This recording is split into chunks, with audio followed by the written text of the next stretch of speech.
Verdade. Caio, a Luciana, ela, por favor, pergunte sobre o dízimo, isso me perturba muito. Deve continuar, por exemplo, a dar o dízimo nessas igrejas, como eu faço ou não faço? Não, querido, o seu dízimo é de Deus, não é de igreja nenhuma. Isso. Não aceite nunca mais que se use Malaquias como texto que a igreja estelionatariamente tomou posse para ela, e que era um texto circunstancial.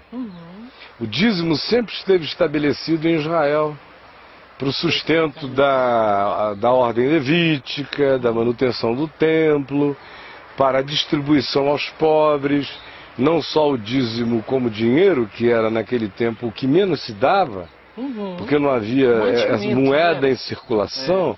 Então o indivíduo pegava o dízimo do que ele tinha produzido na terra, ou o dízimo do seu rebanho, dos seus grãos, da sua produção, e levava para o templo, porque era disso que a classe sacerdotal comeria, antes de se tornar uma indústria extraordinária, que foi aquela que Jesus encontrou no templo, onde até casa de câmbio tinha.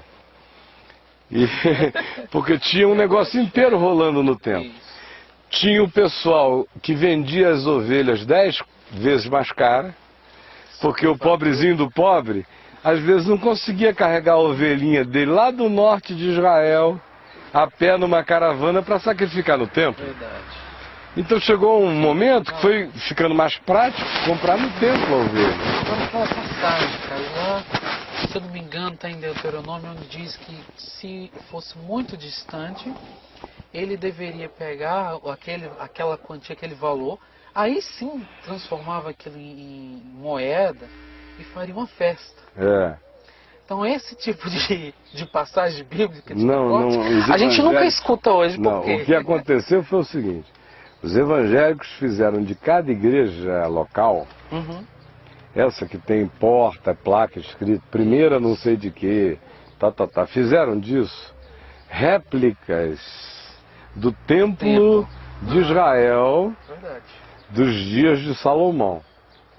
Então todo o templo evangélico é uma maquetinha, não na forma e não na estética, é uma maquete jurídica, é uma maquete de leis arrancadas do judaísmo e feitas em transposição como poder para a classe sacerdotal dos templinhos evangélicos.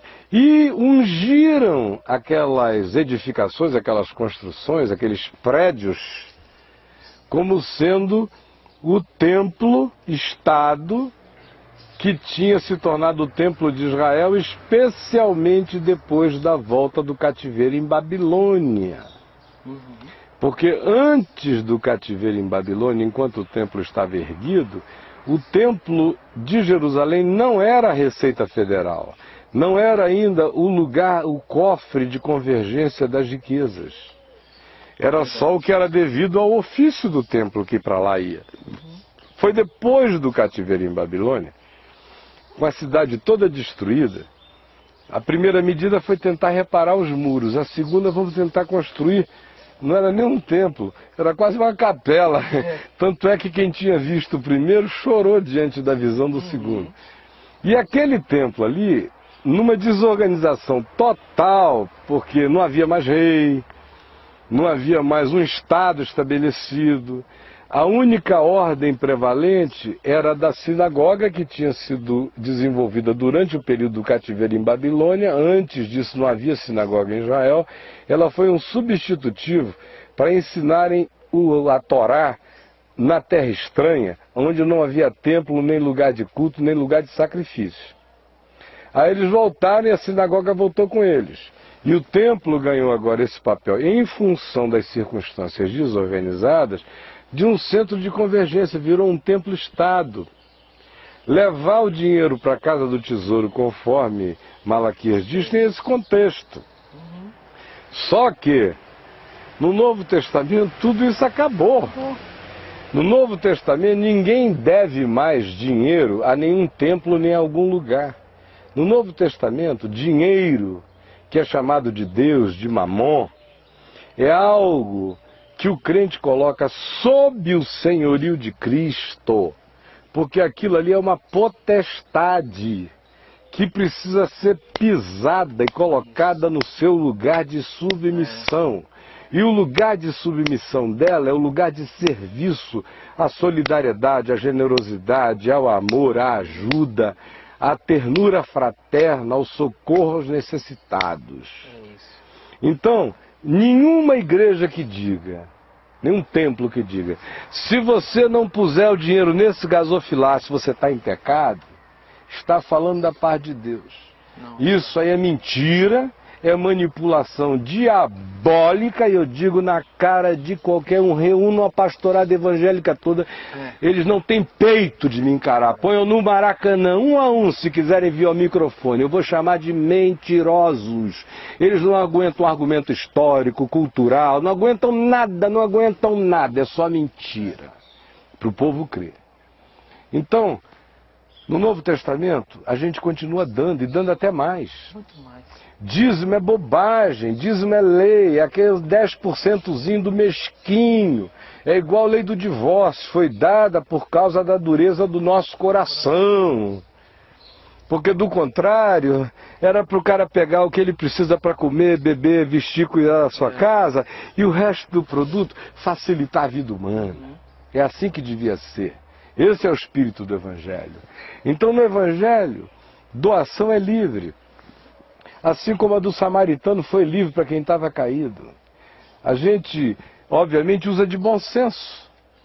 Não é um doar perdulário e nem louco. Tem que haver alegria, amor. O indivíduo tem que ter o que dar, porque ninguém dá do que não tem. Tem que haver boa vontade no dar, e tem que haver outras coisas fundamentais. Número 1, tem que haver identificação da causa da necessidade, da carência verdadeira. Número 2, eu tenho que fazer isso a partir do gasofilácio da minha própria casa.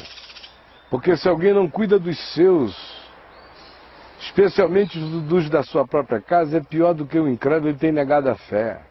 Aí fica esse povo pegando o dízimo todo e indo botar os 10% lá dentro daquele gasofilácio, e a mãe do cara está passando necessidade, o pai não vê a cor do dinheiro, a irmã mais nova está num perrengue danado, mas ele não ajuda. Por quê? Porque o dízimo virou moeda de troca. Ele não pode dar para ela, porque lá na chamada igreja dizem que se ele der para a irmã dele, ele não está dando para ninguém, está dando só para a irmã dele, está roubando de Deus. Então, como o negócio dele é usar o dízimo para do dízimo supostamente entrar na corrente exponencial de aumento de valores por essa suposta bênção de Deus estilo Amway e Herbalife, então ele não dá para ninguém, ele dá para o tempo, porque só volta para ele se for para aquele canto ali. Então o que é que o indivíduo tem que fazer? É óbvio que se ele frequenta um lugar sério, verdadeiro, sincero, que o instrui genuinamente na palavra, Paulo diz que é justo, bom, sadio e necessário que aquele que é instruído espiritualmente na palavra faça participante aquele que o instrui na forma de ajuda material àquela pessoa, àquela causa. Está lá em Romanos, se repete em Coríntios, é assim que é. Segundo lugar, então ele identifica, bom, eu recebo, ensino aqui nesse lugar. Esse lugar tem necessidades, as pessoas comem, vivem, tem gente dedicada exclusivamente a me fazer esse bem. Então, deixa eu olhar aqui como é que as coisas são, e eu vou determinar um percentual bom, legal, expressivo, significativo, e vou ajudar aqui todo mês. Agora, tem uma outra área que tem a ver com o exercício da minha espontaneidade de fé, de amor, de misericórdia, que é sadio que eu guarde não na poupança, que é sadio que eu guarde para andar de olhos abertos, como João recomendou, para que se eu vir o meu irmão passando necessidade, eu tenha com que socorrê-lo. Então, se alguém me fala de dízimo, não está me falando de 10%, e eu não trato disso como 10%, até no caminho eu tenho dificuldade de usar essa expressão. Eu digo, traga a sua oferta com o nome que você der a isso. Porque dízimo não é. Então, Tem cabimento, mas... com o nome que você der a isso. Eu nunca dei o dízimo na minha vida. Eu tenho a alegria em Deus de ter dado 70%, 80%, 90% do que eu ganhei a vida inteira. E dou graças a Deus de não ter nenhuma reserva para amanhã. Nem para o ano que vem, nem para o dia seguinte. Eu vou ser mantido pela fé até quando não haja mais nenhum dente na minha boca. Quem vai me sustentar com papinha é o Senhor. Até que eu vá. Porque o dia é chamado hoje. Eu tenho cuidados de responsabilidade mínima com aqueles que eu cuido. Mas eu não estou aqui, por exemplo, para guardar dinheiro para meus filhos no futuro. Eu não faria esse mal a eles. Eu ainda ajudo a minha caçula. Todos os meses ela é caçula, ela está no processo de crescer. Mas eu, como pai, quero que ela cresça, que ela tenha os seus próprios bens, seu próprio recurso para eu poder morrer em paz. Quando chegar a minha hora, pai sincero e inteligente, ver os filhos caminhando, autônomos, né? com as próprias pernas. Então, voltando aqui à questão do dinheiro, é recomendável que o indivíduo invista onde ele é ajudado e que ele guarde alguma coisa, não para poupar, mas para manter os olhos abertos. É tão fácil, nós estamos cercados de miséria, carência e necessidade o dia inteiro, o tempo todo. Outro dia alguém me perguntou por que eu não começo outra fábrica de esperança. Eu falei, olha, a minha cota está dada. Agora, a fábrica de esperança sempre fui eu. Vocês estavam pensando que era aquele prédio ali? Aquele prédio estava lá há 50 anos, nunca aconteceu nada. Eu fui para lá, aconteceu aquilo tudo. Por quê? Eu sou o cara? Não. É porque o evangelho que estava em mim gerou aquilo ali. Aquilo ali acabou, mas eu não acabei. A minha fabriqueta de esperança está acontecendo todo dia, para todo lado, e ninguém precisa saber. E ninguém me vê levantar e ir ao gasofilácio do La Salle, na hora das ofertas, colocar uma oferta lá, porque eu acho até hipocrisia da minha parte. Parece até que eu estou sendo o primeiro para induzir os outros a irem atrás, como muito pastor faz. Como eu faço. Olha só o meu exemplo, aí vou lá e botar uma nota bem rombuda assim, supostamente volta para o bolso deles, então aquilo é só um teatro. Então eu não dou lá não, na frente de todo mundo. As minhas eu dou em silêncio, todas elas, e não é diziminho não.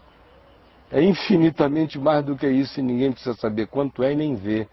De modo que eu não estou nem preocupado se alguém lá numa sala diz, o Caio pede, mas ele não dá. Eu estou dando é para Deus. Verdade. E os que quiserem de mim esse tipo de teatralidade informativa vão morrer secos, meu irmão. Porque eu não estou aqui para satisfazer esses interesses, nem fazer parte desse tipo de encenação. Eu conheço uma pessoa, uma senhora, que ela não dá dízimo mais, ela resolveu adotar, entre aspas, uma viúva. Aleluia.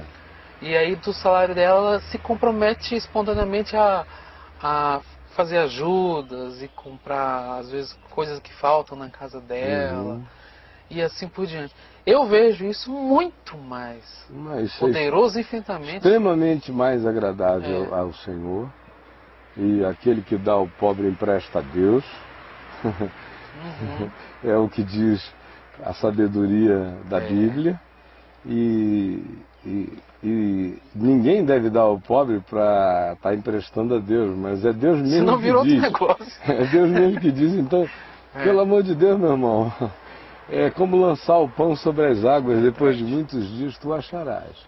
No entanto, eu recomendo, se a pessoa é um discípulo, é um cristão, ela se alimenta genuína e verdadeiramente do Evangelho em algum lugar, ela reconhece alguma fonte de emanação, de instrução da palavra para ela também não deve se alienar pro outro extremo. Pro outro extremo. É daí que eu estou sugerindo o bom senso, que é uma recomendação bíblica. Em Romanos, vá lá, leia Romanos 15, 16, leia Gálatas 6, leia 1 Coríntios 8, está tudo lá. Então, existe também o compromisso com a manutenção da causa, da divulgação do Evangelho. Não se ata o pé nem se ata ao pé, ao boi que debulha. Está trabalhando, como Paulo diz, ninguém vai à guerra à sua própria custa. Se tem alguém numa linha de frente e você não está, ajude os suprimentos da trincheira. O que aconteceu é que quando os irmãos não estavam com esse entendimento, Paulo era obrigado a trabalhar. Né? E não ia lá ameaçar, vocês têm que dar, porque não. Não, ele ia trabalhar, embora ele dissesse, né? Graças a Deus agora, graças a Deus, os irmãos da Macedônia, que eram mais pobres, tiveram consciência, muito maior do que vocês, me mandaram o suficiente para eu parar de trabalhar e poder servir vocês, que eram todos de fato, uns indolentes, ávaros. E Paulo diz assim, eu estou tendo que perder a cabeça e me tornar insensato para ver se eu dou uma chacoalhada nessa incapacidade de vocês enxergarem até o benefício que recebem e serem gratos com esse benefício, ajudando-me a continuar, não precisar passar o dia inteiro furando pano para fazer tenda, se eu podia estar o dia inteiro, era costurando corações, mas vocês são burros demais para entender isso. Os irmãozinhos lá da Macedônia que tiram da pobreza deles para fazer esse bem a vocês. Cara, eu vejo que a gente precisa, eu falo a gente, colocando todos nós, precisamos mesmo ser curados disso tudo, porque a gente sai do sistema, mas essa coisa nunca sai. Parece que fica sempre um pedacinho, né? E fica de duas formas. E aí vai para um extremo do outro. Agora eu também não participo de mais nada, não enxergo mais nada. Já fui muito enganado, então ninguém me engana mais. Aí, conclusão, ele pune as coisas verdadeiras. É verdade. Aí o cara faz lá a viagem dele nessas igrejas malucas, caça-níqueis, nesses cassinos com o nome de Jesus em neon na porta, que é tudo cassino. Virou uma Las Vegas horrorosa, não é? O negócio todo é jogo, é Mega Sena, é corrente, é isso, é aquilo outro. E aí o cara vai lá, fica no cassino 1 ano, 2 anos, 3 anos, é enganado até não poder mais, se dana todo, não consegue mais dizer Jesus não é Deus, porque alguma coisa da graça de Deus deu uma marcada no coração dele. Aí ele começa a ficar por aí, ou fica solto, não sabe mais para onde vai, se amargura, se perde, se sente desviado. Aí vai aumentando suas culpas, suas neuroses, suas doenças. Aí depois de um tempo não aguenta mais conviver com tanta culpa, aí vai ficando cínico, vai ficando indiferente, depois se torna um anticrente, depois passa a ser o cara mais hostil ao Evangelho. E odiar as pessoas. Não, na verdade, a gente está falando aqui de toda essa sujeira, na verdade, que existe no meio evangélico, quanto a gente não odeia os irmãos. Não, né? A gente ama os irmãos, a gente odeia a sujeira mesmo. Odeia a sujeira. Não, eles começam a ir para o outro extremo e agora acham que você odeia Silas Malafaia. Não, como se ele fosse um arqui-inimigo seu. O Silas não teria nem poder de se tornar meu inimigo. Olha, eu nunca tive inimigos, mas se eu tivesse que ser tentado a ter um inimigo, cara, ele ia ter que ser um homem, não um menino. Ele ia ter que ter pelo menos o meu tamanho. Papai me disse, quando eu era pequeno, que a gente não bate com um pequeno porque é covardia. Do mesmo tamanho, não deve, porque não faz mais do que obrigação. Se você tiver que brigar, briga pra cima. Por isso que a minha briga é com o diabo, não é com o Silas. Não é com o Macedo, porque o Macedo é um menino. Ele vai ter que crescer muito no espírito para me olhar nos olhos. São meninos brincando com coisa séria, brincando com fogo eterno. Então, meu mano, respondendo aqui, finalizando essa questão. Não é sábio dizer assim, não, todo o meu dízimo agora eu vou dar para carentes e necessitados. Se você vai a um lugar 1, 2 vezes na semana, recebe instrução, ensino, graça, conselho, ânimo, esperança. Nesse caso, a recomendação da Bíblia é separe algo significativo, que seja do tamanho da consciência que você tem, do significado que aquilo tem para tanta gente, inclusive para você. e ajude aquele movimento de divulgação do Evangelho a continuar a crescer e se expandir. E não puna os seus guias espirituais sérios que estão pregando a palavra com a avareza que você herdou dos traumas oriundos dos lugares que você frequentou. Isso de um lado. De um outro lado, para o seu próprio bem, porque a coisa mais alienante que tem também é o seguinte: é o cara dizer assim, eu separei o meu diziminho, tá aqui, eu vou levar lá para a casa do tesouro, no caso dele ainda ser esse crente judaico, malaquiano, mas se ele já não é desse tipo, ele diz assim, eu vou levar lá para a igreja, eu vou levar lá para o nosso grupo, para a nossa reunião, sei lá o que for, pode até ser aqui no Caminho da Graça. Eu estou falando isso contra mim. Mas estou falando em favor do Evangelho.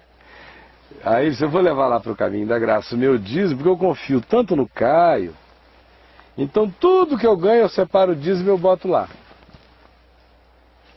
Ele pensa que está me lisonjeando? Não.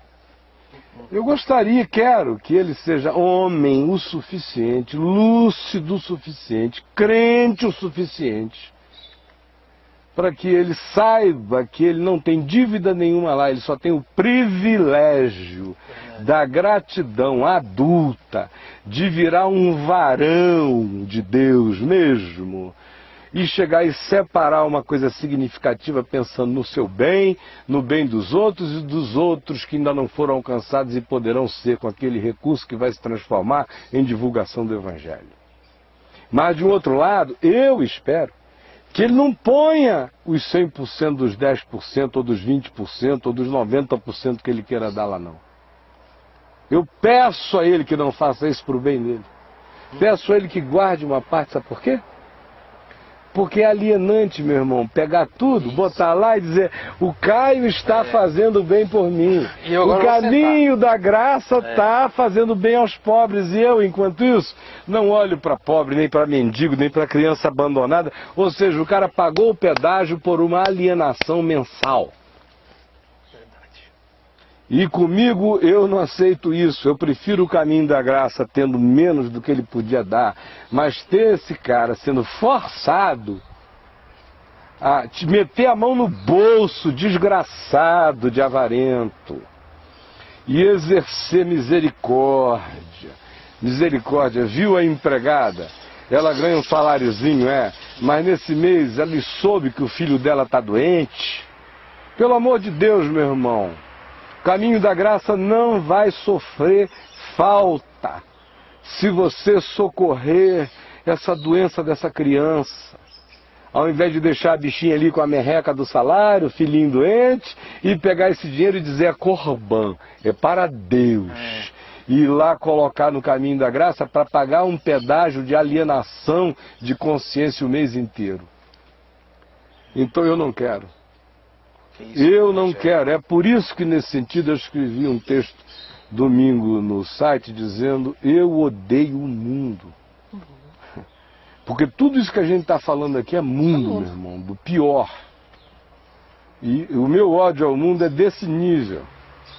Eu prefiro ter menos, deixar algum no bolso da pessoa só para o cara vir a gente. Não é para ele guardar e botar numa poupancinha, não. Faça a sua poupança para o que ele quiser, mas aquele recurso ali, fora aquele que ele já dá no lugar em que ele é ajudado, que ele guarde, para que a consciência dele se desenvolva, para que ele dê um tapa na avareza várias vezes por mês. E para que ele pare com essa historinha também de lucidez sociológica. Lucidez sociológica é outra panaceia para fazer o cara não ajudar ninguém. Aí ele acha que ele está sociologicamente muito culto, intelectualizado. Então eu não vou dar esse dinheiro, porque isso aqui é clientelismo, é alimentar a dependência. Eu sou o cara que só ensina a pescar. Eu passei a minha vida toda tentando ensinar a pescar, e hoje eu não faço outra coisa, eu não sei ensinar a pescar. Mas, meu irmão, até para o cara aprender a pescar, ele tem que estar com a barriga cheia, senão ele não aguenta a espera, não. Verdade. De modo que essa história de sou sociologicamente crítico, por isso não ajudo mendigo, não ajudo criança de rua, não ajudo não sei o quê, estou fazendo isso alimentando a conjuntura da perversidade. Discutir isso com as suas negras, meu irmão. Ou então se eleja presidente da República e mude o sistema inteiro. Enquanto você não for, quem existe é o pobre. E Jesus disse, se você vir e puder, estenda a mão. O samaritano está caído, o assaltado está caído, não tem que fazer leitura sociológica. Como aumentou a criminalidade entre Jerusalém e Jericó. Vamos organizar uma ONG para combater a criminalidade. Vamos fazer uma passeata descendo de Jerusalém para Jericó, todo mundo de branco, dizendo paz, paz, paz, ou então com cruzes pretas. Vamos, nada disso, é só balela. Está caído, levanta, o dinheiro está no teu bolso. Unge o homem com o teu recurso e o levanta dali em nome de Jesus. Até porque a diferença desse suposto mais bem-sucedido e do pobre, pelo menos para mim, é a misericórdia de Deus. Ele não tem nada mais do que o outro. Ele só não foi assaltado. Ele está ali no caminho. Porque se ele for assaltado, ele pode ter a grana que tiver, o Bill Gates. Mas, meu irmão, se ele subir no complexo do Alemão, e ninguém souber que ele tem aquela grana toda, porque se souber, eles sequestram para pegar o dinheiro. Mas se não souberem que ele tem a grana toda, o que vai acontecer é que ele vai levar um pau danado, vai ficar estendido no chão, e vai ter um monte de crente passando pelo gringo todo ferido, e vai dizer, eu não vou parar porque o dono do morro pode achar que eu estou contra ele por estar socorrendo esse gringo, eu vou descer, ou eu vou orar por ele ali no templo, ali embaixo no pé do morro, ou eu vou não sei o que. A mais, se o Silas Malafaia souber que o Bill Gates desconhecidamente levou uma surra no alemão e está jogado lá, ele não vai subir o alemão para levantar nenhum caído e mendigo, mas o Bill Gates ele contrata um helicóptero para pegar e resgatar, porque é a chance que ele tem de se tornar sócio da gratidão do Bill Gates e da Microsoft. Eu só estou citando o nome dele porque ele sabe perfeitamente que eu sei, e ele sabe que é assim que ele faz. e ele não me é um desconhecido. A gente já se sentou à volta da mesa muitas vezes. E as nossas conversas, meu amigo, tem gente que pensa que eu sou ousado. Eu não sou, não. Eu só conto o que eu vejo e sei. E não conto nem 1% do que eu vejo e sei. Eu conto para quem, estando fazendo essas coisas, enganando os outros, precisa daquela fala de Paulo. Chamar o cara de Himeneu, de Fileto, de James, de Jambres, de Demas, de Alexandre o Latueiro. Esse tipo de gente que Paulo chamou pelo nome, nas cartas eu chamo pelo nome em qualquer lugar. Enquanto estiver enganando o evangelho, pervertendo a palavra, fazendo uma sublevação de estranhos, agregando ao evangelho o que ele não tem, roubando do evangelho o que ele não tem, anunciando essa mentira, manipulando o povo, impondo profecias da mentira e do diabo, profecias geradas pelo espírito de Mamon. Eu digo a eles, vocês estão repreendidos em nome de Jesus e preparem-se, o dia da luz está chegando. E ninguém brinque com isso, porque de Deus não se zomba, aquilo que o homem semear, isso também ceifará. E vocês estão semeando morte, corrupção, engano, manipulação. Estão enganando? Paulo diz que o enganador é o maior enganado.